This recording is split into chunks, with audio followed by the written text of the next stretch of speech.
कैसा हुआ आज का? Good good afternoon. गुड आज का afternoon test. Ma'am. Good afternoon everyone. कैसा गया आज का टेस्ट? फिजिक्स का कैसा था?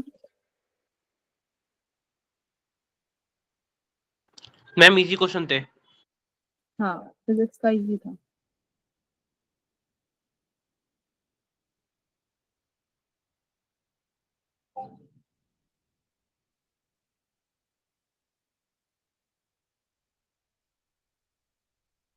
चलो, स्क्रीन दिख रही है ना? Yes ma'am. Yes ma'am. Physics में मतलब ऐसा पेपर था कि हम लोग 10 क्वेश्चन तो 10-12 तो हम लोग आराम से सॉल्व कर सकते थे। Yes ma'am.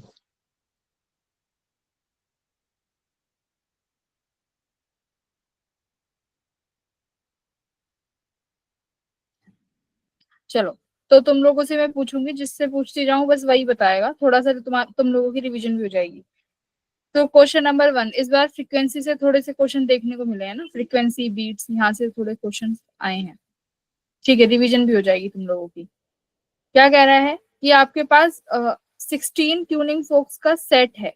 मतलब मेरे पास ऐसे 16 फोक्स हैं, 1 2 3 4 एंड लास्ट में 16। तो क्या कह रहा है कि जैसे आप आगे बढ़ते जाते हो तो जो बीट है वो 4 बीट्स मिलती है तुम्हें as compare to the previous one. ठीक है, यानी इसका मतलब क्या है कि सब ट्यूनिंग फोक की जो फ्रीक्वेंसी है वो 4 से इंक्रीज हो रही है।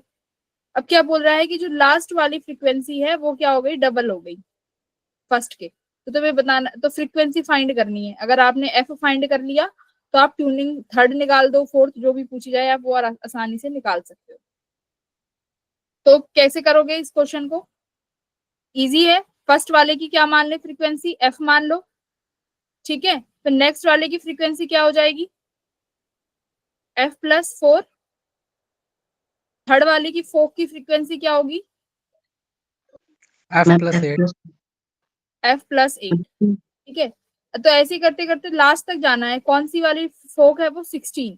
तो वो कितनी बनेगी, f प्लस कितना बनेगा, ये फर्स्ट है, ये 2, ये 3।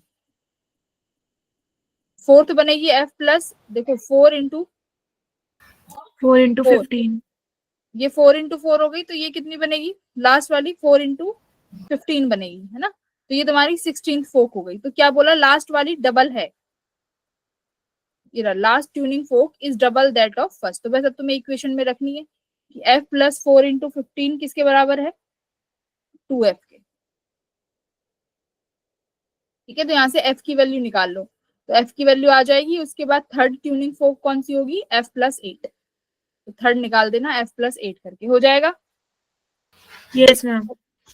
ठीक है, तो देख भी लेते हैं, f+60 ए आएगा 60। To 2f। तो f कितना आ गया, 60 हर्ट्स आ गया। तो थर्ड वाली कौन सी हो जाएगी, f+8 यानी 68, ए ऑप्शन। ठीक है, तो अकॉर्डिंग टू द, बस क्वेश्चन ही था ये वाला क्वेश्चन, तो कहीं फिजिक्स का तो सच यूज नहीं हुआ। Question number 2। कुछ सवाल करते वक्त ना, जैसे पेपर करते वक्त, जैसे यही सिंपल मतलब था, ये पेपर करते वक्त याद नहीं आ रहा था शुरुआत में, इसी चक्कर में से छोड़ना पड़ रहा। नहीं पता हुआ क्या, तुम कई बार होता क्या है, हमारे माइंड में ना कुछ चीजें ऑलरेडी सेट होती हैं। क्या कि मैंने ये चैप्टर अच्छे से नहीं पढ़ा, बीट्स मान लो, ये बीट्स तुमने बहुत दिन पहले पढ़ा होगा, तो हम लोगों के माइंड में चीजें सेट हो जाती हैं। बीट ये तो मैंने पढ़ा ही नहीं, तो हम लोग क्वेश्चन को देख के ही छोड़ देते हैं, हम लोग ट्राई भी नहीं करते। और कई बार होता क्या है, क्वेश्चन बहुत ईजी निकल आता है ना।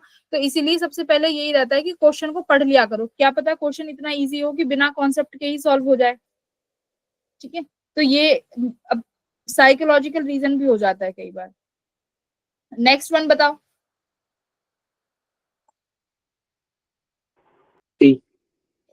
हाँ, नेक्स्ट वन किस पे डिपेंड है कि आपके पास, हम लोगों ने केटीजी में कुछ अजम्पशंस ली थी कि तो काइनेटिक थ्योरी ऑफ गैसेस में जो कोलिजन होता है वो कैसा होता है, elastic collision. Correct, elastic collision होता है हमारे पास। और इलास्टिक कोलिजन या तो बिटवीन मॉलिक्यूल्स हो यानी अगर एक मॉलिक्यूल दूसरे मॉलिक्यूल से कोलाइड कर रहे हैं तो भी इलास्टिक कोलिजन होगा, या फिर गैस मॉलिक्यूल उस कंटेनर की वॉल से कोलिजन कर रहे हैं तो भी इलास्टिक होगा। ठीक है, तो ये इलास्टिक कोलिजन ही होता है। तो इलास्टिक कोलिजन में मोमेंटम और काइनेटिक एनर्जी दोनों कंजर्व रहते हैं। तो ऑप्शन नंबर सी।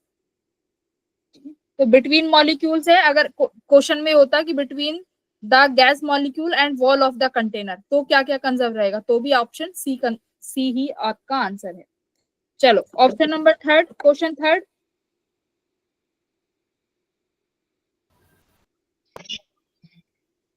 मैम ये थर्ड वाली का तो आ गया आराम से। थर्ड वाला तो सबने कर लिया होगा। Normal ma'am. गेट वाला है ये, and gate and gate and gate, ये और गेट बन जाएगा लास्ट में। ठीक है, और ये वाला जो साइन होता है ये आपका आपके इनपुट को क्या कर देता है, नॉट गेट है ये, तो इनपुट को रिवर्स कर देता है। अगर आपने इनपुट 0 दिया है और नॉट गेट है तो 1 कर देगा, 1 है तो ये तो उसको 0 कर देगा। ठीक है, तो ये जो साइन है ये नॉट गेट के साइन है। तो ये मुझे लगता है कि इजी क्वेश्चन है, सबका हो गया होगा। क्वेश्चन नंबर फोर्थ,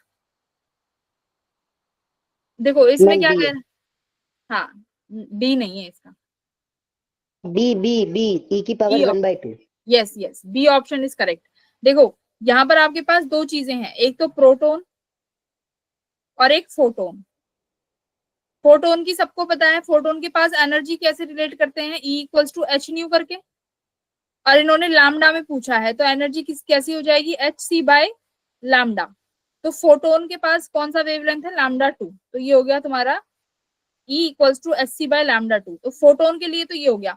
अब बताओ प्रोटोन के साथ जब जो वेव एसोसिएट होती है उसको कैसे लिखते हैं, matter wave, lambda equals to H upon हाँ P।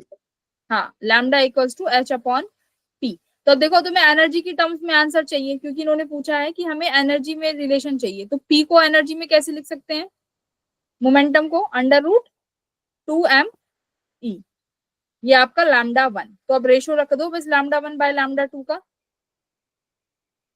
यहां से लैम्डा 2 निकालो, लैम्डा 2 कितना हो जाएगा, एच सी बाय ई। तो ये इक्वेशन 1 और ये तुम्हारे पास इक्वेशन 2 हो गई। रेशो कर देना, B option will be your answer. Got it. चलो क्वेश्चन नंबर 5, देखो ये भी कितना इजी था, बस आरएमएस। देखो इसलिए कहते हैं, अब जिसने एसी सर्किट बिल्कुल ही छोड़ दिया होगा कि मैं तो एसी बिल्कुल पढ़ूंगा ही नहीं, लेकिन जिसने सिर्फ बेसिक पढ़ा होगा कि पीक वैल्यू और आरएमएस वैल्यू में क्या रिलेशन है, वो इस क्वेश्चन को 1 सेकंड में कर लेता। क्या रिलेशन है पीक और आरएमएस में, कि जो हमारी आरएमएस वैल्यू है वो डिवाइड बाय पीक के बाय √2 हो √2। जाती है। √2। हाँ, तो हमारी आरएमएस वैल्यू पीक के r बाय √2 है, तो हो जाएगा।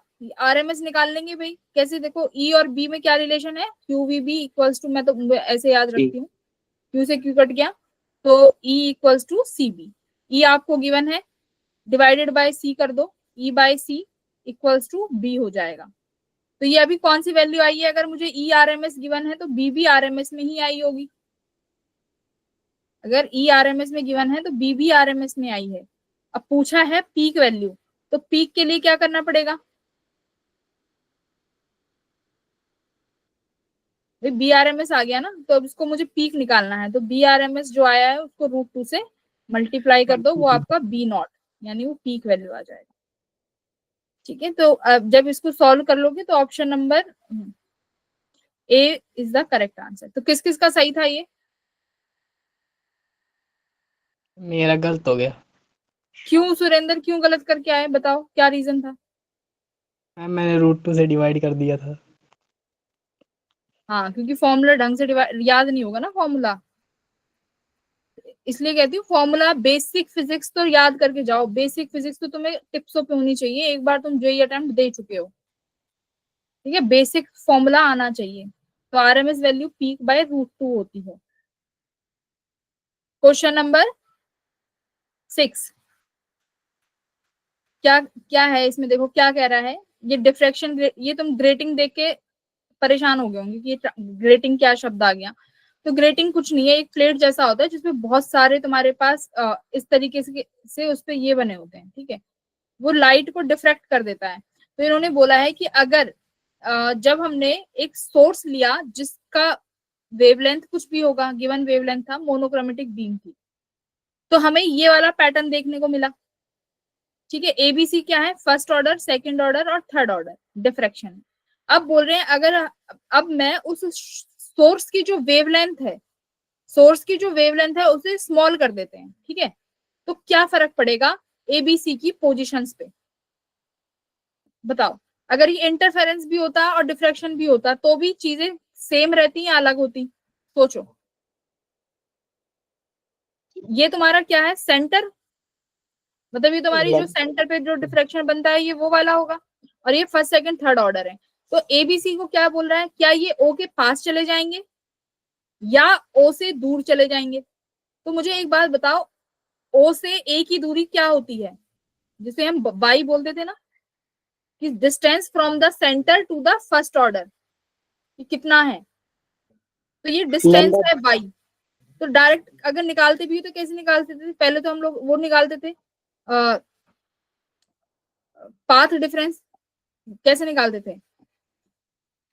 X sine theta equals to कुछ करते थे ना, बाई बाई डी करते थे फॉर्मूले में, फिर ये साइन थीटा बहुत स्मॉल हो जाता था तो इसको टेन थीटा कर देते थे। तो ये है ना लैम्डा बाय डी। हाँ, तो ये जो डिस्टेंस है ये डायरेक्टली प्रोपोर्शनल टू लैम्डा होता है ना। देखो, ये देखो कि सेंटर से जब आपको फर्स्ट ऑर्डर पे जाना है तो ये जो डिस्टेंस मान लेते हैं, क्या मान लें इसको, x1 जो डिस्टेंस है ये लैम्डा के डायरेक्टली प्रोपोर्शनल होता है ना, फॉर्मूले से भी अगर देखोगे, जिसे हम y बोलते थे। यहाँ पे सेंटर ऑफ फ्रिंज होता है, ये फर्स्ट ऑर्डर, ये सेकंड ऑर्डर। तो ये जो डिस्टेंस है ये डायरेक्टली प्रोपोर्शनल टू वेवलेंथ होता है। अगर अब आपने वेवलेंथ स्मॉल कर दी तो ये डिस्टेंस क्या होना चाहिए? किसके डायरेक्शन में शिफ्ट कर जाएगा? ओ की तरफ शिफ्ट कर जाएगा, टुवार्ड्स ओ, है ना। तो A B C will shift towards O. तो ये सीधा फॉर्मूला बेस्ड क्वेश्चन था।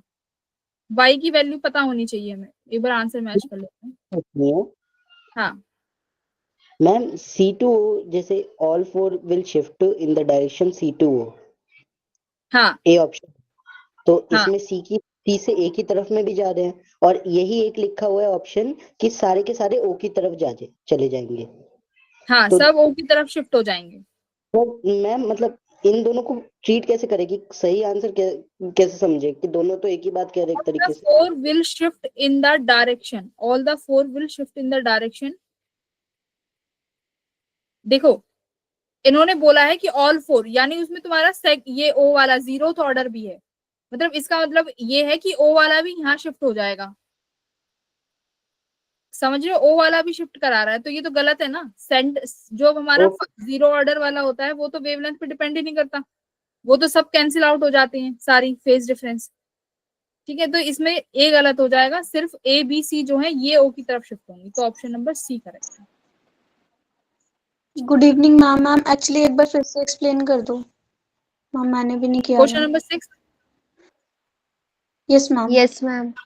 देखो, 6th वाला कह रहा है कि अगर जो सोर्स हम यूज कर रहे हैं, मैं एक बार इसको रफ कर देती हूँ।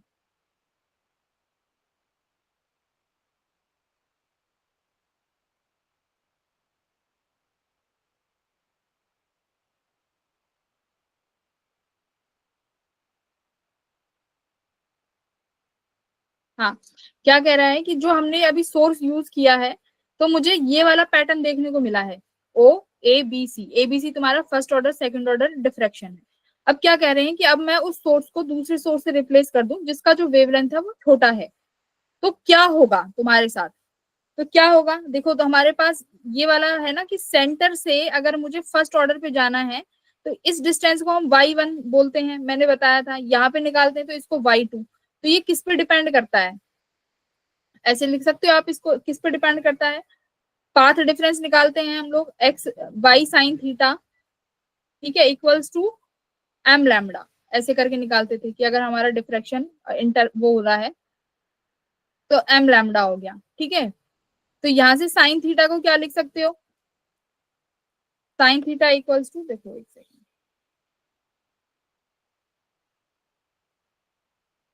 M lambda by Y.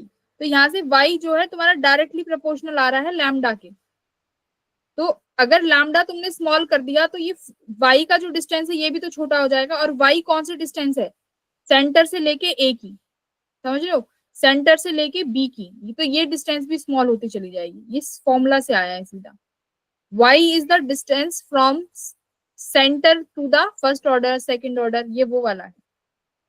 तो लैम्डा छोटा कर दिया तो y डिस्टेंस भी छोटी हो जाएगी, तो यानी सब चीजें o की तरफ शिफ्ट हो जाएंगी, तो ऑप्शन नंबर सी करेक्ट हो जाएगा। अब बताओ, यस मैम आगे। ये फॉर्मूला है, ये फॉर्मूला निकाला नहीं है, इंटरफेरेंस में भी तो निकाला है YDSC में, सेम फॉर्मूला तुम्हारा Yes, ma'am. इसके लिए लगता है। हाँ चलो क्वेश्चन नंबर 7, सिंपल सी बात है, इन्होंने तुमसे बस ये पूछा है कि अगर जो हम सेंटर से जो फर्स्ट ऑर्डर का डिस्टेंस है, अगर सोर्स को छोटी वेवलेंथ से रिप्लेस कर देंगे तो क्या होगा, बस ये डिस्टेंस पूछ रहा है, तो वो डिस्टेंस क्या हो जाएगा, छोटा हो जाएगा। 7th पे आओ, हो गया था 7th। मैम इसमें यही नहीं पता हमें कि मास बड़ा कौन सा है, m1 बड़ा है कि m2 बड़ा है। एक्सेलरेशन है ना, तो एक्सेलरेशन तो मास से नहीं आएगी, एक्सेलरेशन मास से क्या फर्क पड़ेगा। मैम बट अगर मास होगा, जैसे ज्यादा होगा, एक का ज्यादा होगा, तो वो लेट शिफ्ट करेगा खुद को, फ्रिक्शन की वजह से फ्रिक्शन ज्यादा लगेगी ना उस पे। हाँ, अगर जिसका एक का मास बड़ा है तो फ्रिक्शन ज्यादा लगेगी। हम फिर उसकी वजह से ये होगा ना कि स्प्रिंग कंप्रेस या शिफ्ट।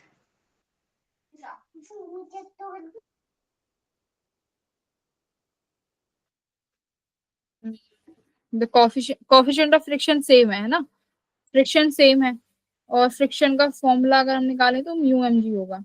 यहाँ पे एक एक्सीलरेशन a लगेगी। देखो अब एक्सीलरेशन से ही सॉल्व करते हैं ना क्वेश्चन को, अगर मास नहीं है तो फिर हम मास के साथ नहीं देखेंगे, तो सिर्फ एक्सीलरेशन से देखो। मान लो m2 m1 ये आगे a से एक्सीलरेट कर रहे हैं, पीछे से इस पे फ्रिक्शन लगेगा, फ्रिक्शन जो होगा वो कितने से इसको मूव कराना चाहेगा, म्यू जी से। सिमिलरली m1 पे भी यहाँ पे फ्रिक्शन म्यू जी लगेगा, और ये आगे जाना चाहेगा एक्सीलरेशन a से। अब कह रहा है कि अगर a की वैल्यू बड़ी है, ठीक है, अगर a की वैल्यू बड़ी है म्यू जी से, तो क्या होगा, तो यानी देखो m2 भी उस केस में आगे मूव कर रहा होगा और m1 भी आगे मूव कर रहा होगा, और दोनों सेम नेट एक्सीलरेशन से आगे बढ़ेंगे, तो दोनों सेम नेट एक्सीलरेशन से आगे बढ़ेंगे तो स्प्रिंग ना तो स्ट्रेच होगी ना कंप्रेस होगी, तो ये तो गलत हो गया। अब देखो सेकंड केस क्या कह रहा है, म्यू जी, अगर मेरा म्यू जी बड़ा है तो, तब तो अगर म्यू जी बड़ा हो गया तो फिर तो m1 और m2 मूव ही नहीं, क्या नहीं अगर म्यू जी बड़ा हो गया तो क्या होगा, यानी अब फ्रिक्शन बड़ा हो गया। इस केस में क्या होगा, हम नहीं मूव तो करेंगे। रिलेटिव तो मोशन ही नहीं होगा ना between the blocks and the platform. देखो ब्लॉक्स तो मूव ही नहीं कर रहे हैं, अगर फ्रिक्शन बड़ा है तो ब्लॉक मूव नहीं करेगा, बस ये नीचे वाला जो प्लेटफॉर्म है ये मूव करता रह जाएगा। बोलो भाई, देखो ये नीचे एक प्लेटफॉर्म है, उसके ऊपर एक ब्लॉक रख दिया तुमने, लेकिन उस ब्लॉक और उस मास का बीच में जो फ्रिक्शन है उसकी वैल्यू ज्यादा है, तो तुम सिर्फ इस ब्लॉक को आगे इस प्लेटफॉर्म को आगे मूव करते रह जाओगे, जो ये मास रखा है वो तो एज इट इज रखा रह जाएगा।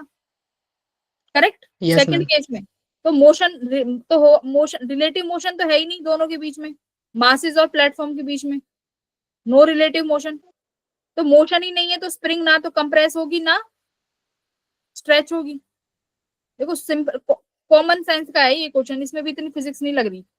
एक बार बताओ, अगर म्यू जी ज्यादा है क्या m1 m2 मूव करेंगे, बस मुझे ये बताओ। नहीं करेंगे मैम।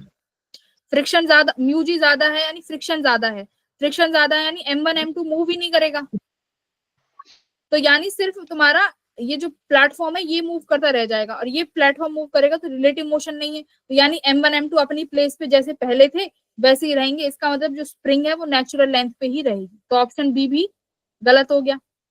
अब ऑप्शन सी, हाँ बोलो बोलिए। मैम एक चीज पूछनी थी, हाँ अगर एक्सेलरेशन ज्यादा हो गया तो ये नीचे नहीं जाएंगे ब्लॉक? अगर एक्सीलरेशन ज्यादा हो गया तो मतलब मैम जैसे न्यूजी है, न्यूजी हाँ। तक एक्सेलरेशन हुआ तो दोनों साथ में चलते रहेंगे अगर हम खींचेंगे तो। लेकिन जैसे एक्सेलरेशन इससे ज्यादा हुआ तो जो ऊपर वाला ब्लॉक है वो तो नीचे गिरना चाहिए। देखो ऐसा नहीं होगा ये कि प्लेटफॉर्म ये वैसी पुली वाला होगा कि जो पुली आगे मूव करती रहती है, ऐसा नहीं होगा कि आगे गिर जाएंगे। इन्होंने जस्ट इंस्टेंट पे पूछा है कि अगर उस इंस्टेंट पे अगर मान लो एक्सीलरेशन ज्यादा हो गई, ये मत देखो कि गिर जाएंगे, तुम अब ब्लॉक की लेंथ देख रहे हो, मतलब इसकी लेंथ देख रहे हो प्लेटफॉर्म की, वो मत देखो। बस ये देखो कि अगर उस पर्टिकुलर इंस्टेंट पे ये एक्सीलरेशन ज्यादा हो गई तो M1 M2 पे क्या उस इंस्टेंट के लिए उस स्प्रिंग में स्ट्रेचिंग होगी, जस्ट उस इंस्टेंट पे। अब उस इंस्टेंट पे जितना M2 आगे बढ़ जाएगा उतना M1 भी तो बढ़ जाएगा, क्योंकि दोनों के Yes. पास सेम एक्सीलरेशन है और सेम फ्रिक्शन का म्यू जी है। अगर म्यू अलग अलग होता तब हो सकता था, क्योंकि फिर दोनों की नेट एक्सीलरेशन जो होती वो अलग होती। तब देखो किस केस में होती है स्प्रिंग चेंज। अभी तुम एक बात देखो, M2 पे एक्सीलरेशन आगे लग रहा है, म्यू जी पीछे लग रहा है, ठीक है, तो जो नेट वैल्यू आएगी वो सिमिलरली M1 के लिए भी आएगी, क्योंकि उसपे भी A आगे लग रहा है, म्यू जी पीछे लग रहा है, वैल्यू सेम है। यानी M2 जितना आगे जाएगा उतना ही M1 चला जाएगा। तो जब दोनों सेम वैल्यू से आगे जाएंगे तो स्प्रिंग में कोई भी चेंज नहीं आएगा, ठीक है। मैम हाँ मैम बट ये बोलो।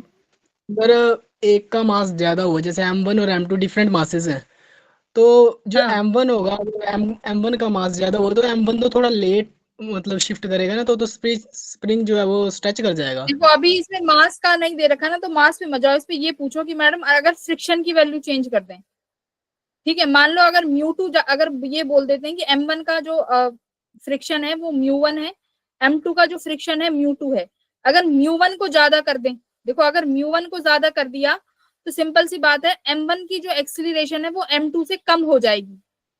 सुनो, M1 की जो एक्सीलरेशन है अगर मैं बोलूं A1, ये एक्सीलरेशन कम हो जाएगी A2 से, तो यानी M1 धीरे चलेगा। तब M1 धीरे चलेगा तो स्ट्रिंग क्या हो जाएगी, तब ये स्ट्रिंग स्ट्रेच हो जाएगी। अगर इन्होंने मास नहीं पूछा है तो अभी हम मास के बारे में नहीं देखेंगे, हम सिर्फ म्यू में देख सकते हैं कि अगर म्यू अलग हो जाए तो, ठीक है। Yes ma'am. अगर मास का पूछना चाहते हो तो फिर मास में देखो क्या कर सकते हैं, तो फिर नेट फोर्स देखेंगे। अभी हम एक्सीलरेशन देख रहे हैं, फिर हम नेट फोर्स देख लेंगे। देखो तुम मास में ऐसे मास में क्या देख रहे हो तुम, जैसे ये M2 है समझो, यहाँ पर फोर्स लग रहा है आगे 15 न्यूटन, ठीक है, जो ये फ्रिक्शन है ये मान लेती हूँ मैं 10 न्यूटन है। सिमिलरली अगर जो ये ब्लॉक M1 है, इस पर लगने वाला जो एक्सटर्नल फोर्स है ये तो सिमिलर इस पे भी 15 न्यूटन रहेगा। पीछे जो म्यू जी लग रहा है वो कितना है, फ्रिक्शन। अब फ्रिक्शन M1 पे डिपेंड कर जाएगा, है ना, तब वैल्यूज चेंज हो सकती हैं अगर M1 M2 गिवन हो तो, ठीक है। तो गिवन डाटा में यस मैम। M1 को अभी रहने दो। हाँ, अगर M1 M2 गिवन होंगे तो यहाँ पर फ्रिक्शन की वैल्यू चेंज हो जाएगी, तो जो नेट फोर्स होगा M1 पे वो कुछ अलग आएगा, तो फिर हम उसके अकॉर्डिंग देखेंगे। मैम इसमें एक ऐसा नहीं होगा कि जब ब्लॉक स्लाइड हो रहे होंगे तो जैसे ही स्लाइड होने वाला होगा, वर्ज पे होगा एकदम, जब M1 एयर में आ जाएगा और M2 जो है वो उसी पे रहेगा ब्लॉक पे, तो इस वजह से उसके ऊपर म्यू जी लग रहा होगा और एयर की वजह से M1 पे म्यू जी ना लग रहा हो हम, क्योंकि नहीं, गिरेंगे तो उस वाले केस में मत जाओ कि गिर जाएंगे। देखो यहाँ पे कहीं भी नहीं दिख रहा कि गिरने के बाद क्या होगा। इन्होंने सिंपल सा पूछा है कि जब प्लैंक पे रख देंगे, प्लैंक की एक्सीलरेशन ये है, तो बताओ क्या होगा। मैम बस। अगर एक्सीलरेशन वैसे ज्यादा होगी तो यही होगा कि वो आगे एक तरीके से स्लिप ही होंगे।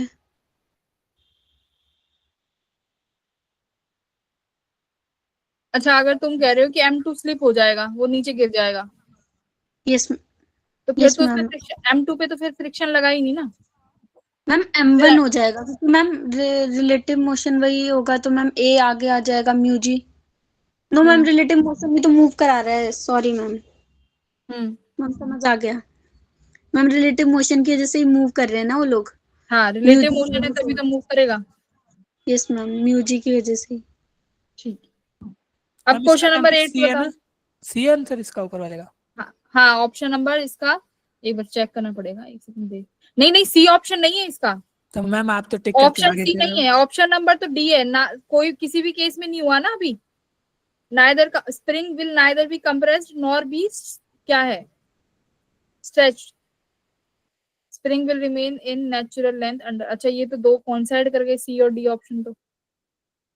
मैम मैंने सी पढ़ के सी कर दिया, अब डी लग रहा है थोड़ा थोड़ा। बट ऑल कंडीशन नहीं लिखते नहीं, हैं ना। हाँ मैम सी में A is less than mu G है, equal A to is mu. Less than mu G, but देखो ए वाली में भी तो नहीं कर रहा। हाँ ए में भी नहीं कर रहा, बी में भी नहीं कर रहा, तो बस मेरे पास यही दो कंडीशन थी, तो इसमें क्या बोला है कि डी ऑप्शन मोर करेक्ट है।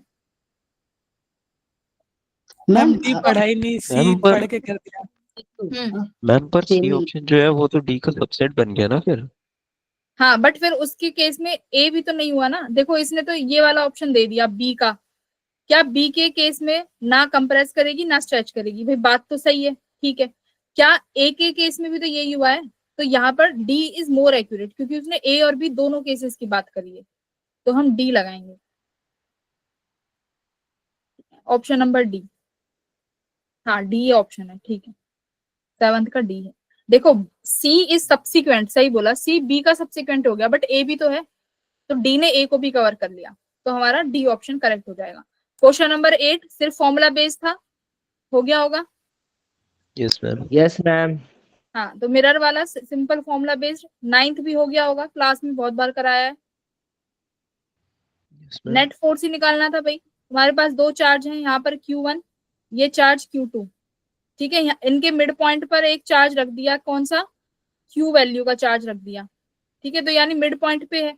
अच्छा अगर अभी ये भी Q है और ये भी Q है, तो अभी इक्विलिब्रियम सेट है, ठीक है। अगर मैं इसको छोटा सा मूव करा देती हूँ, छोटी सी प्लेस पर डिस्प्लेस करा दिया, कितने से, x से, तो अब देखो जो ये Q है ये इसको अलग फोर्स से लगाएगा, और मान लो ये A पॉइंट है और ये B, तो फोर्स A लगाएगा, ऐसे ही FB लगाएगा। तो अब यहाँ पर क्या होगा, क्या डिस्प्लेस होने के बाद B वाला क्या कर जाएगा, डोमिनेट, क्योंकि डिस्टेंस इसके पास आ गई। तो बस आपको F नेट निकालना है, कैसे निकालोगे, FB माइनस FA करके, करेक्ट।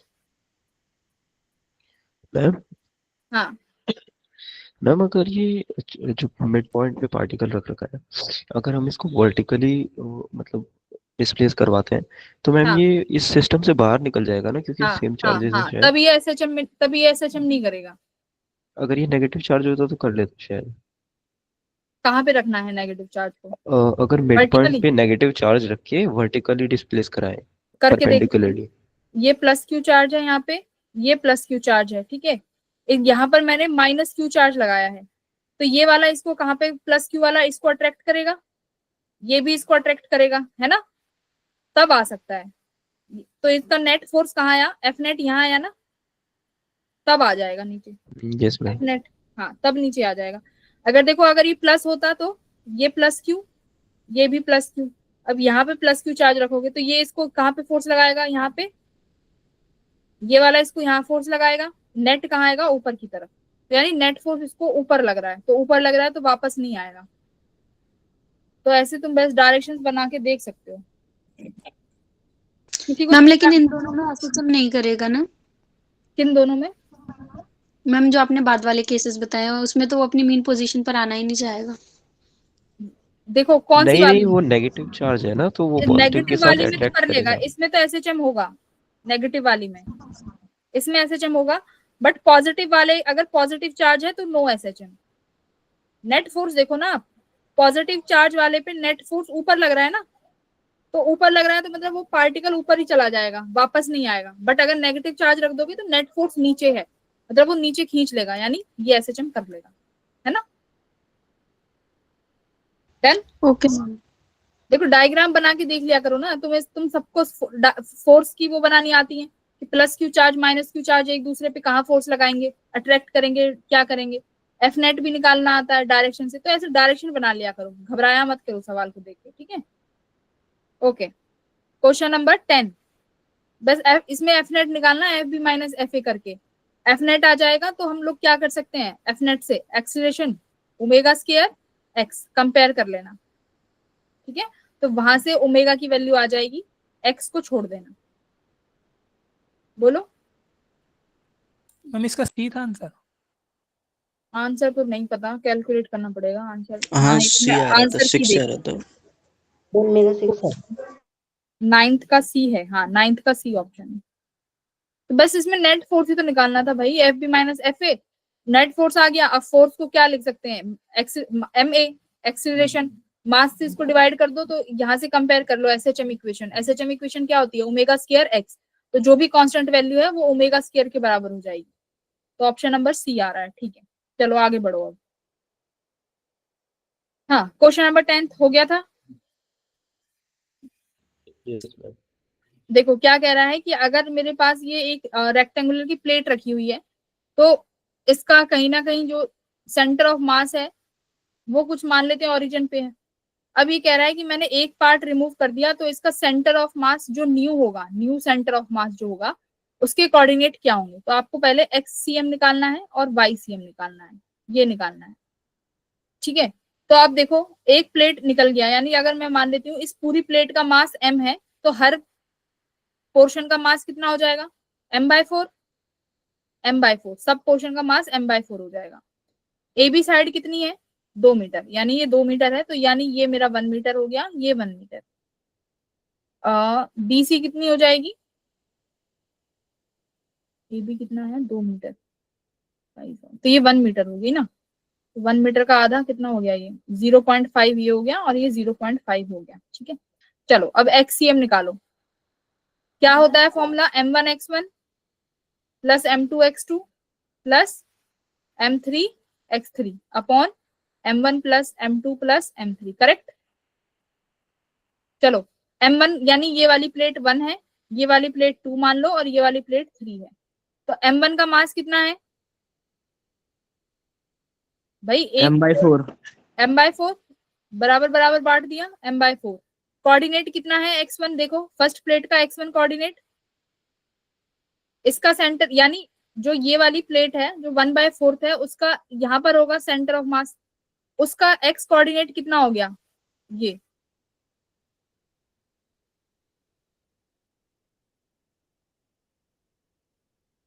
ओ से, ओरिजिन से 0.5। देखो ना, ये y भी कितना दिया हुआ है, एक सेकेंड ड्रॉ, मैं ये रफ करती हूँ।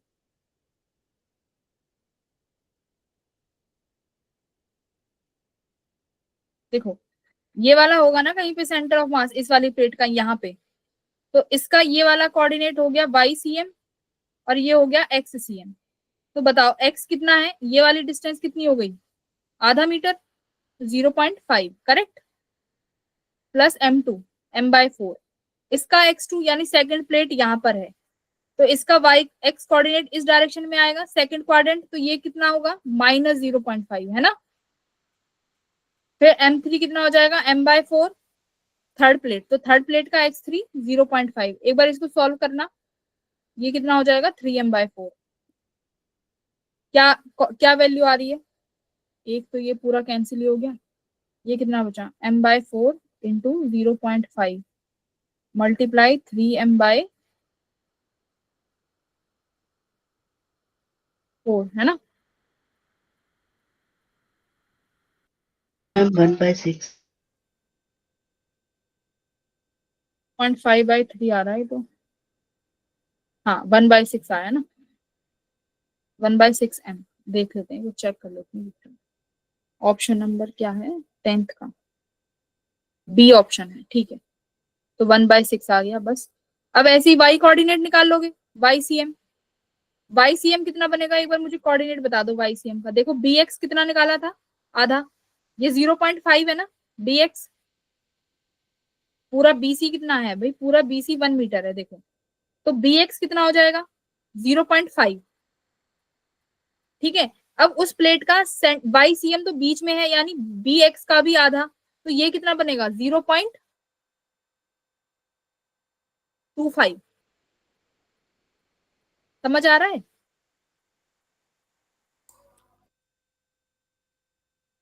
Yes ma'am. नहीं आया, बाकी के बच्चे बोलो। देखो मैम फ्रैक्शन ले लो ना, आसान पड़ता है उससे, ये पॉइंट में ले रहे हो। यस अरे वो मैम। डायरेक्ट हो रहा है ना, कैंसिल ही हो जाएंगी कुछ चीजें, तो वो तुम अपने अकॉर्डिंग देख लेना तुम्हें कैसे कैलकुलेशन इजी करनी है, कॉन्सेप्ट समझ लो। बस मास का ये m/4 कर दिया, बहुत इजी वे है ये, बहुत आसानी से हो जाएगा। अब देखो, अब यानी इस प्लेट का सेंटर ऑफ मास यहाँ, इसका यहाँ, इसका यहाँ, तो इन तीनों की वजह से YCM कहाँ, इन तीनों की वजह से सेंटर ऑफ मास का कोऑर्डिनेट कहाँ आएगा, वही तो निकालना है। ओरिजिन से देख रहे हैं तो ये हो गया तुम्हारा, देखो R1 कोऑर्डिनेट, ये R2 हो गया, ऐसे ही तो करते थे, ये R3 हो गया। तो अब x1 x2 कैसे निकालोगे, ये इस फॉर्मूले से, m1 x1 m2 x2 m3 x3, तो x कोऑर्डिनेट निकालना पड़ेगा y, तो x कोऑर्डिनेट ये बनेगा y कोऑर्डिनेट, ठीक है, और ये बनेगा x कोऑर्डिनेट। तो अब ये कितना हो गया, ये हो जाएगा 0.25 और ये हो जाएगा 0.5, बस अब वैल्यू में रखते चले जाए, तो y निकालने की जरूरत भी नहीं पड़ी, b आ गया। चलो मैम ये क्वेश्चन एरिया से भी हो जाता है क्या, लेमिनार वाला? एरिया से कर सकते हो, बट उसमें फिर तुम्हें सिग्मा मानना पड़ेगा, सिग्मा लेके करना पड़ेगा। वो वाला ना ज्यादातर जब करते हैं, जब ये पूछता कि जो सेंटर ऑफ मास है वो कितना शिफ्ट हो गया, देखो इसने तो सिर्फ कोऑर्डिनेट पूछे, तो मैं तो सीधा सीधा ये फॉर्मूला यूज करूंगी। अगर ये पूछता कितना शिफ्ट हुआ है, शिफ्टिंग के केस में हम वो वाला लगाते, a1x1 minus a2x2 upon a1 minus a2, तब वो शिफ्टिंग में लगा देते फॉर्मूला। ये ओके मैम। अब 11th वाला क्या है, सिंपल सी बात है, dv/dt दिया हुआ है और v पूछ रहा है, तो क्या कर दें, इंटीग्रेशन। हाँ बस इंटीग्रेशन कर दो, इसको v क्यूब को यहाँ ले आओ और ये बीटा dt, बस कहां से कहां तक क्या पूछ रहा है, टाइम 0 से लेके engine switched off when the speed is, the engine of the motorboat is switched off when its speed is v0, a motorboat is and v is the instrument speed then the speed of the motorboat after t second, तो t second पे पूछ रहा है v0 पे कितनी speed हो जाएगी v, ये लिमिट्स लगा देना, ठीक है। यस 12वां हो गया था Yes, ma'am. भाई, आपको क्या दे दिया है, मैम वेवलेंथ दी है, इलेक्ट्रॉन वोल्ट में एनर्जी निकाल दे। conductivity increases when the material is exposed to light, ठीक है।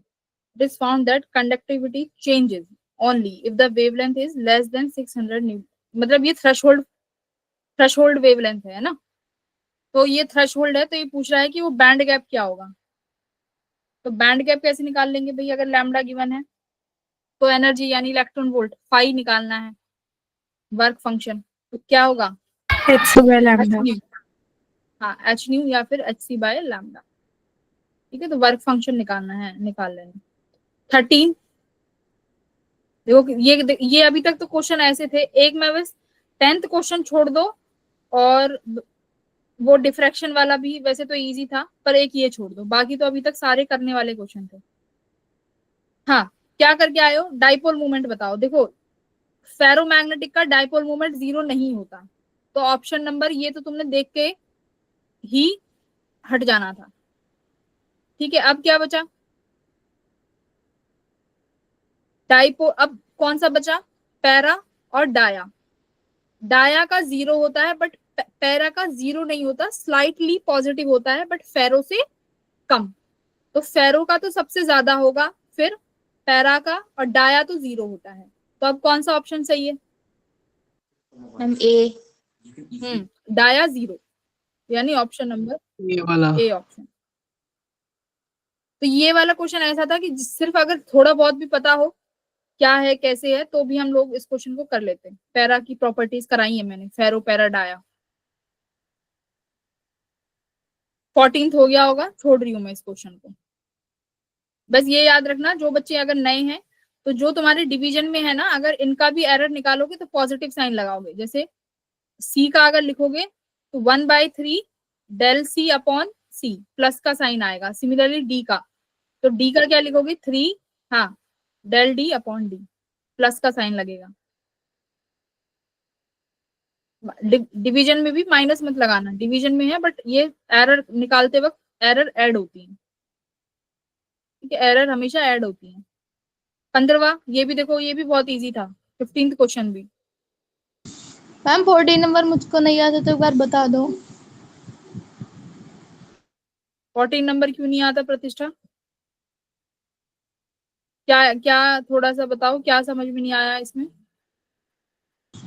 मैम आंसर नहीं आ रहा था, मैच ही नहीं कर रहा था। तो कैलकुलेशन एरर कर दी होगी तुमने। एक मिनट देख।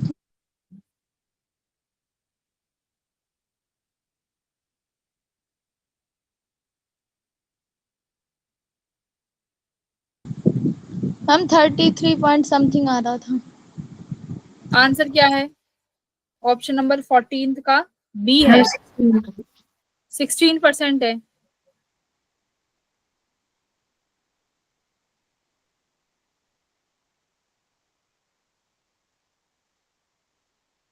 परसेंटेज एरर गिवन है, तो परसेंटेज एरर के लिए क्या करना चाहिए, किससे मल्टीप्लाई करनी चाहिए?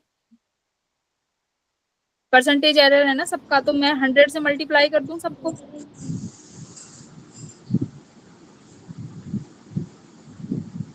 ये वाली वैल्यू मेरी परसेंट में बन जाएंगी, ठीक है।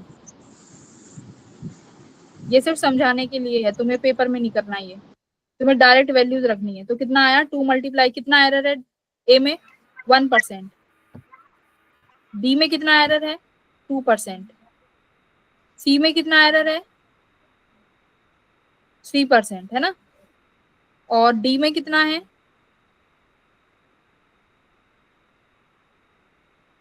डी का एरर कितना है? 4%। करो कैलकुलेट।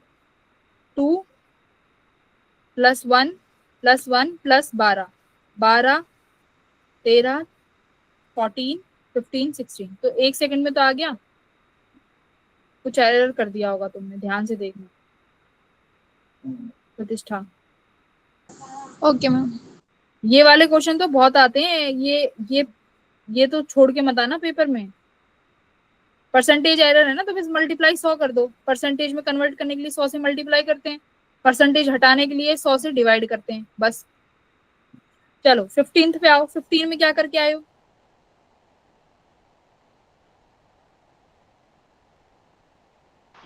क्या किया है 15 में? Ma'am option D. हाँ, तो देखो, फेस पूछ रहा है। 1 पे ये पार्टिकल इधर की तरफ जा रहा है, ऐसे ही 5 पे यहाँ जा रहा है, यानी डिक्रीज हो रहा है 1 पे, ठीक है। तो यानी डी सही है।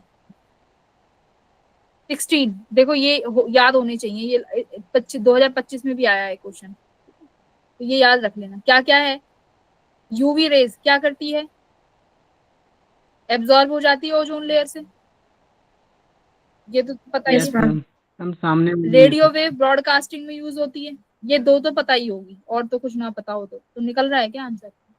बी से second, B second, B second, B second, ठीक है। D4, D4, D4, अच्छा, यानी डी में से और सी में से एक है, तो यानी आना चाहिए। तो देखो एक्सरे क्या काम आती है? हाँ, एक्सरे देखो फ्रैक्चर बोन्स को डिटेक्ट करने के लिए काम आती है, ठीक है। तो ये डिटेक्ट करती है। इंफ्रारेड मस्कुलर पेन को ट्रीट करने के लिए। तो ऑप्शन नंबर डी, ये याद रख लो। Infrared, radio, X ray, microwave waves, ये याद होने चाहिए। 17वां हो गया था क्या?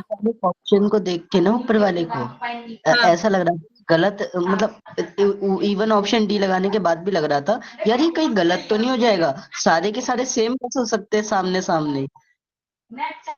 हाँ, सही में एक बात तो सोचने में पड़ जाए कोई, बस ठीक है। ये एक्सरे का याद रखना, एक्सरे बोन फ्रैक्चर को डिटेक्ट करता है, ये बहुत आता है एक्सरे बोन फ्रैक्चर। 15, ये 17 हो गया था, हम ये बता दो एक बार। ठीक है। तो 17 में क्या निकालना है? Work done. वर्क डन कैसे निकाल सकते हैं? Area under curve, PV graph में तो यही है। पीवी ग्राफ अगर मुझे गिवन हो और वर्क डन निकालना हो, तो एरिया अंडर कर्व निकाल सकते हैं। तो देखो, तुम्हारे पास दो कर्व हैं, एक तो ये वाला ट्रायंगल, कौन सा? ABE, और मेरे पास एक ट्रायंगल है BCD। तो देखो, अब मेरे को एक बात बताओ, मैंने तुम्हें एक चीज बताई थी कि एरिया अंडर द कर्व उस पर भी डिपेंड करता है, डायरेक्शन पे। अगर क्लॉकवाइज हो तो पॉजिटिव होगा कि negative? Area under positive clockwise, positive. Clockwise में यस मैम पॉजिटिव। मैम ये ग्राफ शायद उल्टा है, मतलब पीवी नहीं है, ये वीपी ग्राफ है ऐसे, कोई बात नहीं। तो मैम इसमें नेगेटिव होगा ना?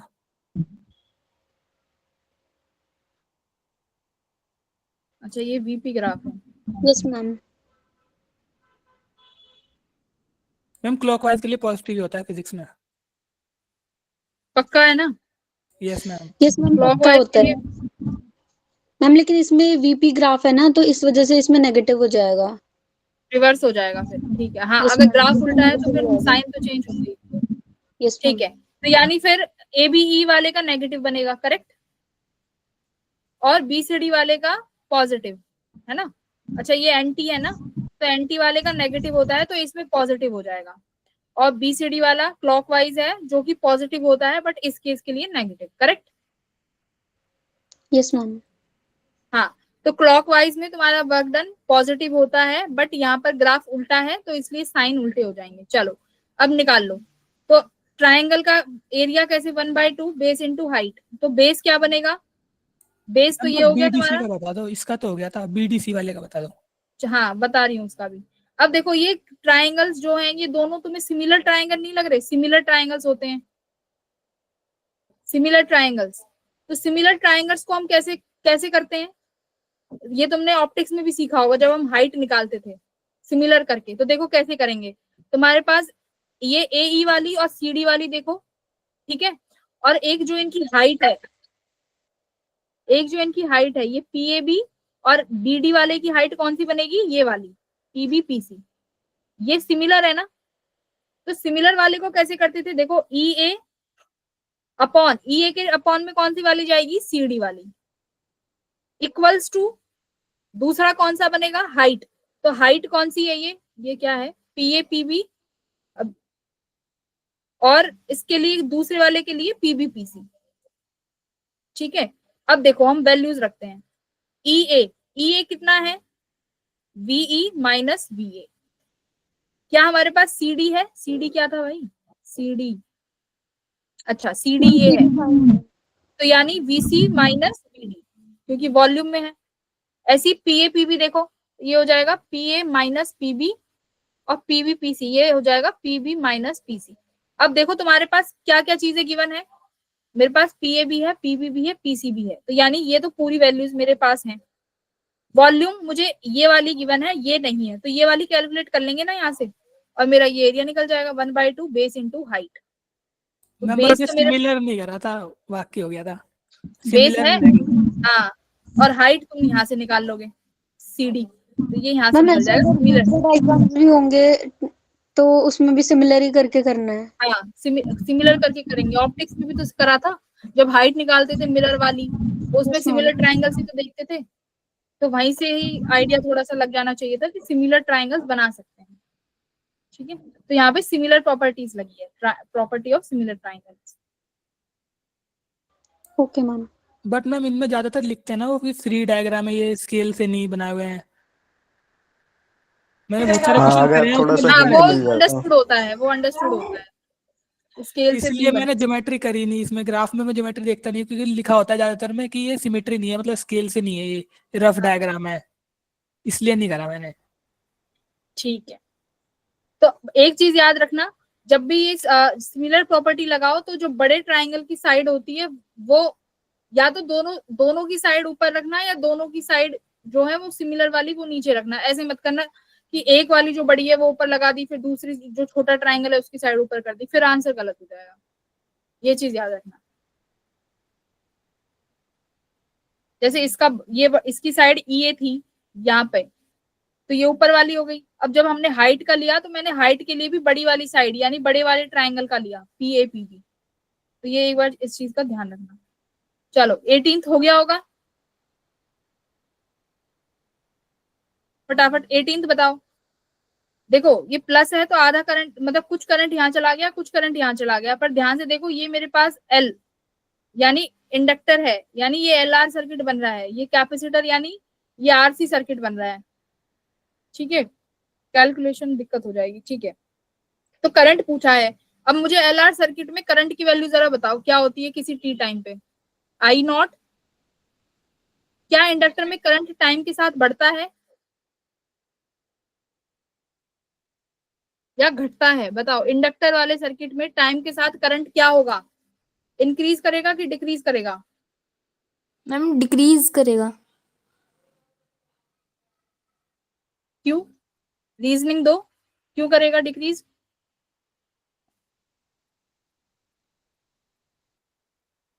बताओ क्यों मैम करेगा? पहले वोल्टेज जीरो हो जाती है उसमें, मतलब क्योंकि इंडक्टर अपोज करता है और वोल्टेज जीरो, करंट इनफिनाइट, और बाद वोल्टेज में जीरो नहीं, नहीं नहीं, मतलब इंडक्टर का काम क्या होता है, जैसे ही तुम करंट दोगे उस करंट को ही अपोज करेगा। ठीक है, करंट को अपोज करेगा क्योंकि फ्लक्स एकदम से चेंज होती है, तो फ्लक्स चेंज होती है तो इंड्यूस्ड करंट जो होगा वो इस तरीके से होगा कि तुम्हारे कॉज को अपोज करेगा, इतना समझो। इसका मतलब कि जैसे ही करंट तुमने सर्किट में दिया तो इंडक्टर के अक्रॉस जो करंट है वो अभी कम है, बट जब वो टाइम इनफाइनाइट हो जाएगा तो इंडक्टर कैसे बिहेव करेगा? Normal wire. Close circuit. हाँ, और क्लोज सर्किट मतलब आप इसको रिमूव कर सकते हो, है ना। जितना सर्किट में जितना तुम्हारा इनफाइनाइट के बाद क्या हो जाएगा, जितना तुम्हारा रेजिस्टेंस है और जितना वोल्टेज है वही तुम्हारा करंट, यानी मैक्सिमम करंट हो जाएगा, मैक्सिमम करंट। तो यानी टाइम के साथ साथ करंट क्या हो रहा है, बढ़ रहा है ना। t=0 पे करंट कितना था इंडक्टर के अक्रॉस? 0, मतलब मिनिमम, 0 नहीं लिखेंगे, मिनिमम लिखेंगे। ठीक है, कुछ तो वैल्यू रही होगी। तो धीरे धीरे इंडक्टर वाले सर्किट में करंट बढ़ेगा, इंडक्टर के सर्किट में यहाँ पर करंट इंक्रीज होगा। सिमिलरली अब मुझे आरसी सर्किट में बताओ, आरसी सर्किट में कैपेसिटर चार्ज होगा धीरे धीरे, इसका मतलब रेजिस्टेंस के अक्रॉस जो करंट है वो क्या हो रहा होगा, कम हो रहा होगा। कम हो रहा होगा ना। एनर्जी कंजर्वेशन से भी लगाओगे कि अगर कैपेसिटर चार्ज हो रहा है तो करंट कम हो रहा होगा, यानी आरसी सर्किट में करंट टाइम के साथ साथ डिक्रीज हो रहा होगा। ये तुम्हें याद रखनी, छोटी छोटी चीजें हैं कि आरसी सर्किट में करंट डिक्रीज होगा, बट अगर चार्ज की बात करें तो चार्ज इंक्रीज होगा। बट यहाँ पर इसने पूछा है आपसे करंट, तो चलो हम पहले आरसी सर्किट की बात कर लेते हैं। आरसी सर्किट में क्या इक्वेशन बनेगी आई टी की, आई नॉट ई की power minus T by tau. अब मेरे को टाउ बताओ क्या होगा। आरसी। हाँ, I naught E minus T by RC. ठीक है, ये अब क्या चाहिए, आई नॉट कितना हो जाएगा, जब कैपेसिटर फुल चार्ज हो जाएगा तो स्टेडी स्टेट में कैपेसिटर को क्या कर देते हैं, फुल चार्ज होने के बाद आई नॉट क्या है भाई, आई नॉट तो मैक्सिमम करंट है ना। तो मैक्सिमम करंट कब होगा, जब सर्किट में, जब कैपेसिटर स्टेडी स्टेट में चला जाएगा। सर्किट की तरफ। हाँ, तो I naught equals to V naught by R. तो यहाँ पे कितना हो गया, ये 20 बाय, देखो ये 5 और 5 ये दोनों किसमें है, सीरीज में, 20/10। टाइम कितने टाइम पे चाहिए मुझे, 10 की पावर -3 log 2। आरसी निकालो जरा, आरसी कितना बनेगा, 10। आरसी मैम कितना बनेगा, कट हो जाएगा 10 की पावर -3 से। हाँ, ये मिली फेराड 0.1 इंटू 10⁻³ 10⁻³ ये कैंसिल हो गया, तो ये कितना बना, 2 इंटू ई की पावर माइनस log 2। अब ये क्या 1/2 लिख होता है, देगा डायरेक्ट। 1/log 2 क्या होगा, हम 1/, मैम -1 को ऊपर भेज देंगे। ऊपर भेज देंगे। मैम ई की पावर माइनस, सीधा सीधा मैम 2 अच्छा, से ई भी की कर पावर सकते माइनस, ई से तो लॉग कट जाता है ना, हाँ ई से तो लॉग कट ही जाएगा। तो ये कितना बन जाएगा फिर, 1/2, 2 इंटू 1/2, 1 आ गया ना फिर, 1 एम्पियर। ठीक है भाई, ई से लॉग कैंसिल हो जाता है, ई की पावर log 2 यानी वो सिर्फ 2 बन जाएगा। अगर ये ई की पावर log -2 है तो ये कितना बन जाएगा, 1/2। क्लियर, तो यहाँ से ये 1 एम्पियर आ गया। अब ऐसे ही किसके लिए निकाल लोगे, एलआर सर्किट में। अब एलआर सर्किट में करंट की वैल्यू टाइम के साथ बढ़ रही है, तो इक्वेशन क्या बनेगी, I t equals to I naught 1 minus exponential minus T by tau. ठीक है, अगर ये वाली इक्वेशन चार्ज के लिए लगानी है कैपेसिटर में तो भी 1 माइनस लगाएंगे, ठीक है। तो इंक्रीजिंग के लिए 1 माइनस के साथ आता है, अगर वैल्यू डिक्रीज हो रही है तो सिंपल ये वाली इक्वेशन आएगी, ये वाली। ये एक बार इक्वेशन देख लेना। अब तो तुम्हें यहीं की यहीं याद हो गया है, तो बस दोनों का फिर क्या कर देना, ये दोनों का ऐड कर देना, फर्स्ट का और सेकंड का। तो शायद इसका भी 1 आएगा क्योंकि आंसर इन्होंने 2 एम्पियर दिया हुआ है। 0.5 आएगा मैम। क्यों 0.5 तो ऑप्शन में ही नहीं है?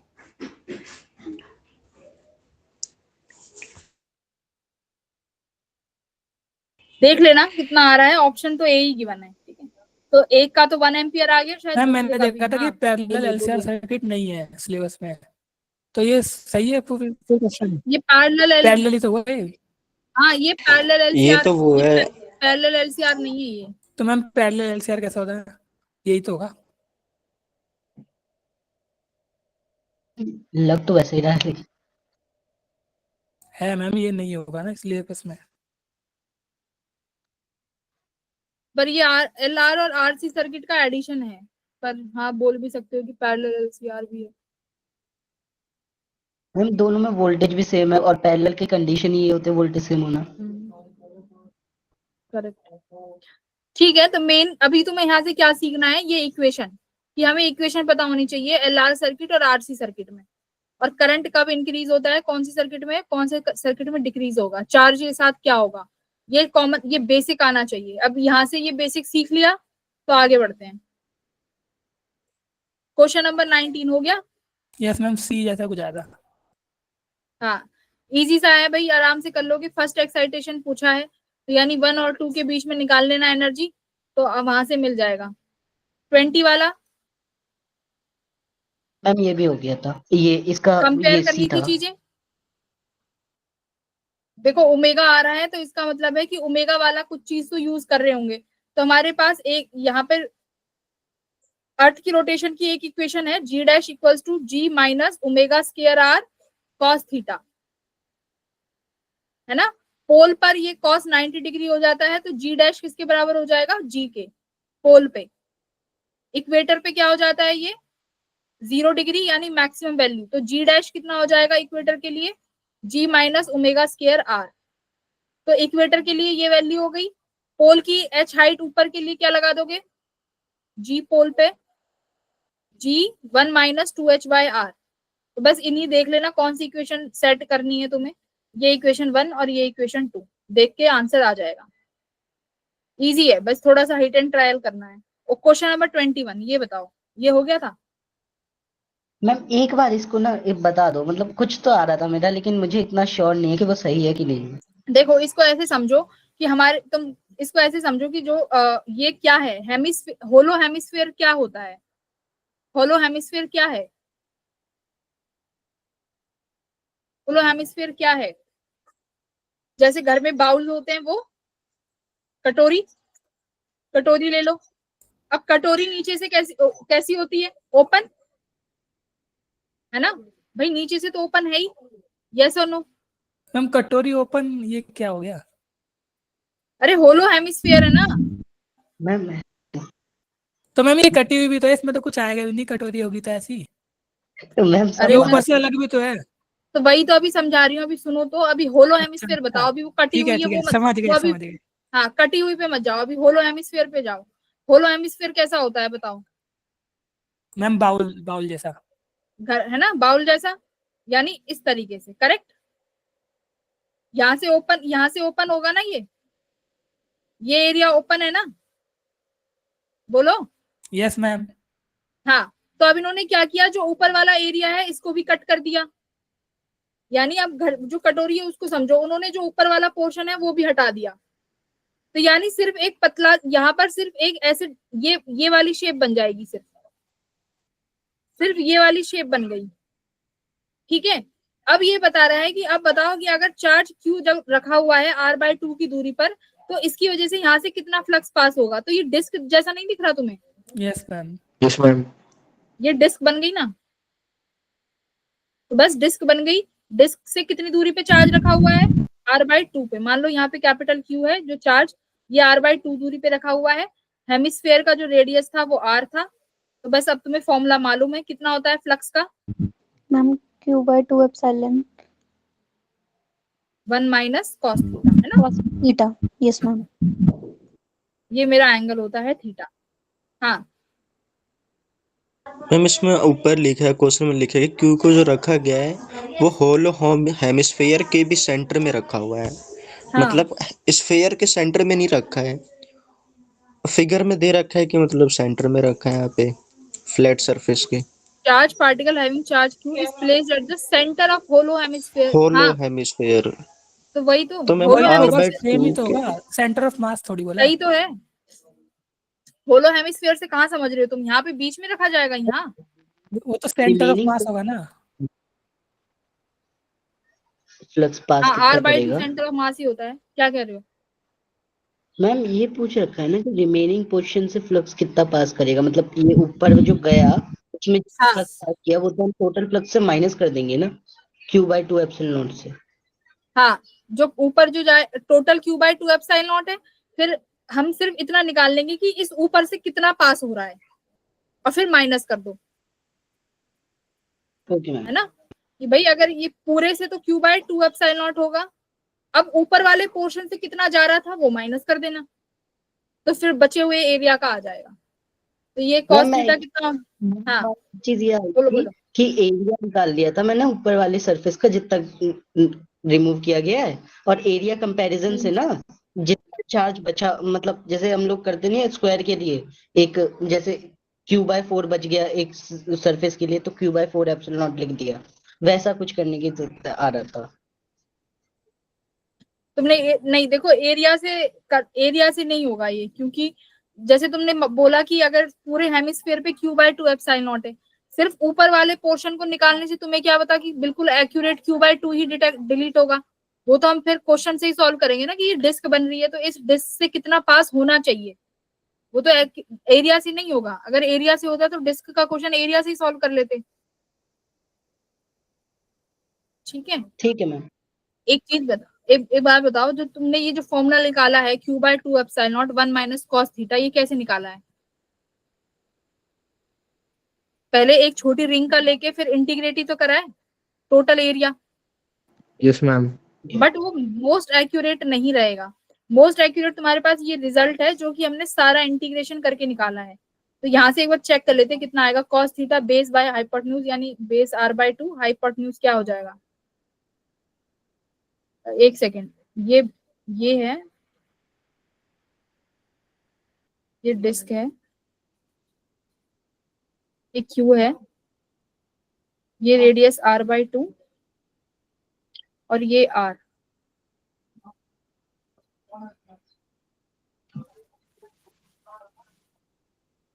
√5 r/2। एक सेकंड, मैम 1/2 तो आ गया cos थीटा, वो ऊपर r क्यों लिख दिया। एक सेकंड रुको।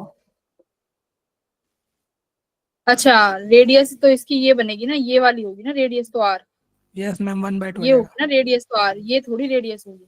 ठीक है, रेडियस तो देखो ये वाली बनेगी ना r, तो ये कितना हो गया सीधा r/2, हाइपोटेन्यूज फिर r हो गया। ठीक है, तो r से r कैंसिल हो गया, तो ये कितना आ गया Q/4 एप्सिलॉन। तो ये डिस्क का है, तो टोटल कितना था Q/2 एप्सिलॉन। तो इसमें से माइनस कर दो Q/4, तो ये कितना बनेगा Q/4 ही बचेगा, तो x की वैल्यू आ गई 4। ठीक है, इस तरीके से तो माइनस करना पड़ेगा टोटल में से, तब बचेगा कितना बचा, तो आधा ही बच गया। ठीक है, अब बताओ इनमें से कौन सा सॉल्व करवाना चाहते हो, 23, 24, 25 में से। 24 हो गया था, वो छोड़ दो। 24 तो हो गया होगा। देखो इजी है, क्या होता है एक सॉलिड स्फीयर का कौन सा स्फीयर है, होलो है ना, तो होलो का 2/3 mr स्फीयर होता है। कब, जब वो सेंटर से पास हो रही हो एक्सिस, तो इसके लिए तो 2/3 हो गया। बट जो ये वाला है इसके लिए तो ये वाला एडिशन में जाएगा क्योंकि ये टेंजेंट है ना। तो टेंजेंट के लिए क्या करते हैं, क्या करें, टेंजेंट पैरेलल एक्सिस थ्योरम लगा यानी mr स्क्वायर ऐड कर दो, तो इन दोनों के लिए हो जाएगा 2/5 mr², ठीक है। ऐसे ही इसके लिए 2/5 mr²। कैसे किया है, 2/3 mr² प्लस mr²। चलो, तो ये तुम्हारा 24 हो गया। 25, अब एक बार देखो 23 भी हो गया होगा। 23 बताओ। सिंपल फॉर्मूला बेस्ड क्वेश्चन है। आयनाइजेशन चैम्बर है जिसमें तुम्हारे पास एनोड और कैथोड है, जिस इलेक्ट्रॉन भी हैं और आयंस भी हैं, ठीक है। इलेक्ट्रॉन्स मूव कर रहे हैं इस वेलोसिटी से, तो करंट डेंसिटी एनोड के लिए गिवन है, वेलोसिटी निकालनी है। इसमें सिर्फ और सिर्फ एक बार सॉल्व करना, कुछ नई कोई भी चीज नहीं है, सिर्फ यही फॉर्मूला यूज होगा, I = NeABD और J = NeBD, बस यही फॉर्मूला यूज हुआ है और कुछ नया नहीं लगाया। एक बार जब आंसर की तुम्हारे पास आ जाए तब देख लेना। 23 फॉर्मूला बेस्ड क्वेश्चन है। 22 इंपॉर्टेंट है, तो 22 एक बार समझा देती हूँ, पढ़ो क्वेश्चन 22 क्या कह रहा है। एक ट्यूनिंग फॉक है जिसकी स्ट्रिंग जो है 100 सेंटीमीटर की लेंथ है और जो बीट प्रोड्यूस कर रही है वो 4 बीट प्रोड्यूस कर रही है। अब हमने क्या किया, उस स्ट्रिंग को इतना कट कर दिया, जब तक कट करा जब तक उसकी फ्रीक्वेंसी क्या ना हो जाए, बराबर ना हो जाए 4 के, यानी रेजोनेंस आ गया। अब दोनों की फ्रीक्वेंसी बराबर कर दी, पर ध्यान रहे टेंशन को चेंज नहीं किया है, ठीक है, टेंशन सिमिलर है। तो लेंथ 99 सेंटीमीटर आ गई है, तो ये पूछ रहे हैं कि बताओ फॉर्क की फ्रीक्वेंसी क्या है, तो कैसे सॉल्व करा है। मैम 4 था क्या इसका? मैम हाँ, V/2 बिल्कुल।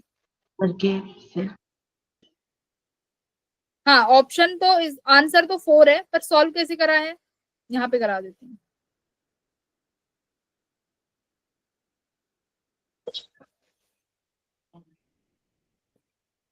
हाँ देखो, अब पहले मुझे ये बताओ कि जो स्ट्रिंग है उसकी फ्रीक्वेंसी कैसे लिखते हैं। 1/12 T/μ,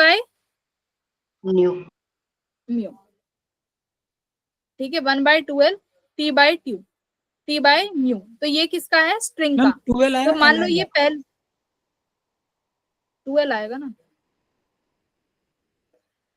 12 आएगा ना, 1/12 फ्रीक्वेंसी ये L शायद आएगा ये। ऑर्गन पाइप में होता है, L आएगा यहाँ शायद। ये कौन सी गिवन है, ऑर्गन पाइप, ये स्ट्रिंग है ना। अरे अगर 12 भी लिखोगे तो जब वो तुम कॉमन वैल्यू निकालोगे तो 2 कैंसिल भी हो जाएगा। कांस्टेंट वैल्यू का कभी भी इतना टेंशन मत लिया करो, क्योंकि यहाँ पे कैंसिल हो जाएगा। देख लेना एक बार फॉर्मूला, भाई चेक कर लेना, मुझे फॉर्मूला याद नहीं है, मैं तुम्हें समझा देती हूँ क्या है। ये फ्रीक्वेंसी है 1/, एक बार चेक करना क्या है, मैं चेक ही कर लेती हूँ, कभी मैम आंसर मैंने L गलत से है। करा था, सही आ रहा था।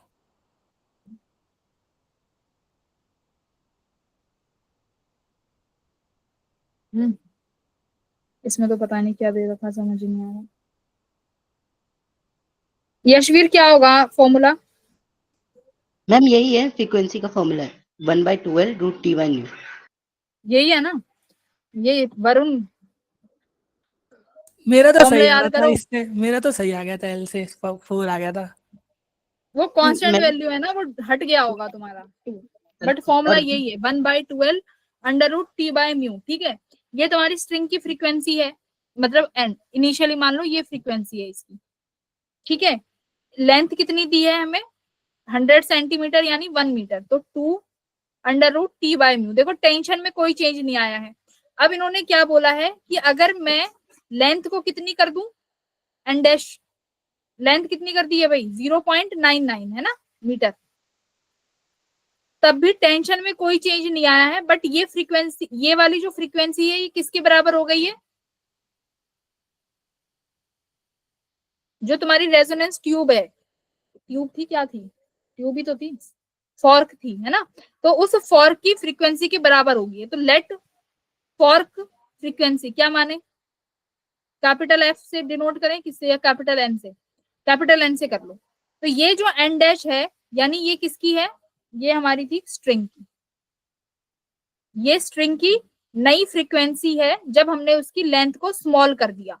तो ये वाली फ्रीक्वेंसी फॉर्क की फ्रीक्वेंसी के बराबर हो गई, यानी n = n डैश, इसके बराबर हो गई। अब एक बात बताओ, जो n है और n डैश है, इनके बीच में कितने का डिफरेंस है,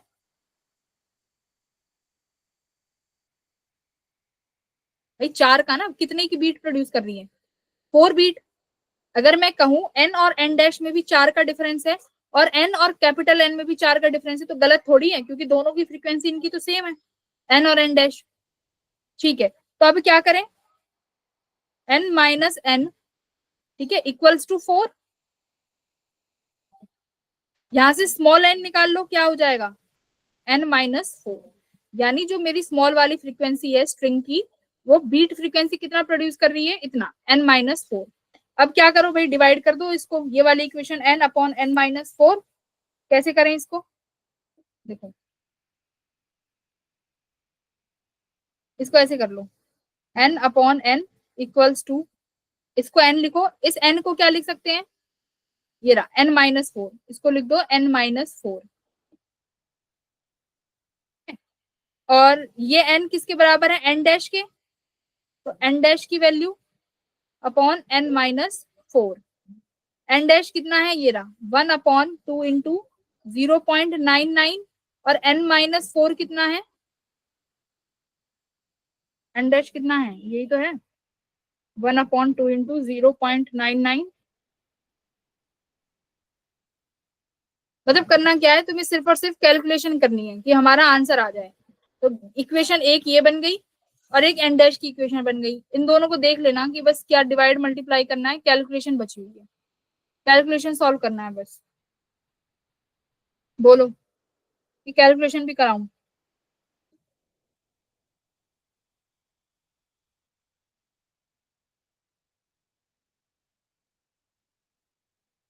देखो करा क्या है मैंने, n अपॉन n करना है। इस n को क्या लिख सकते हैं? n डैश अपॉन n, और n बराबर है n माइनस 4 के। और ये किया है, तुम्हारे पास n डैश की वैल्यू भी है और n की वैल्यू भी है, बस इन दोनों का रेशो करना है। देखो n की वैल्यू भी है और n डैश की भी है, तो करना क्या है, बस n डैश अपॉन n कर दो।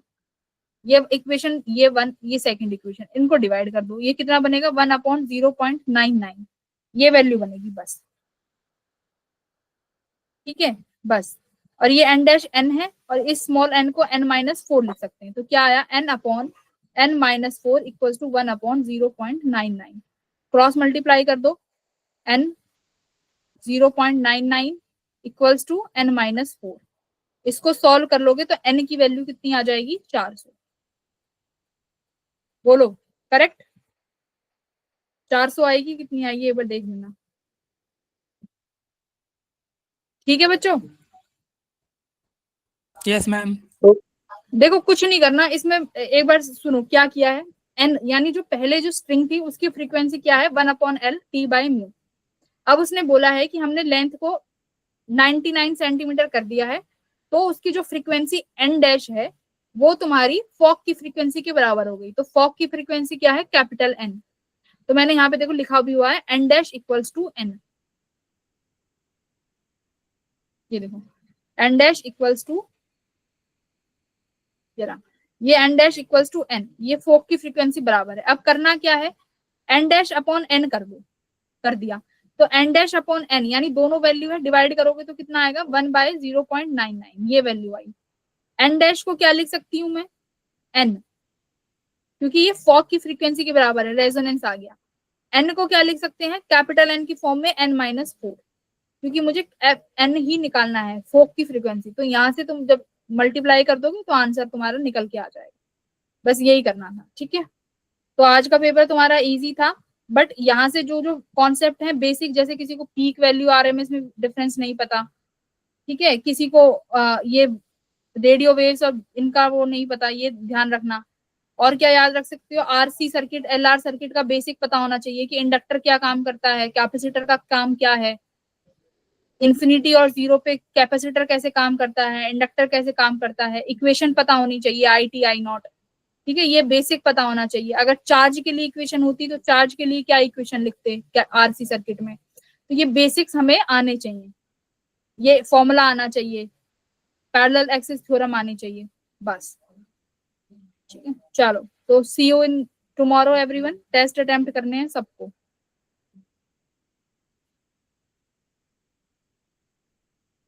ठीक है, कोई प्रॉब्लम? हाँ बोलो बोलो बोलो भाई।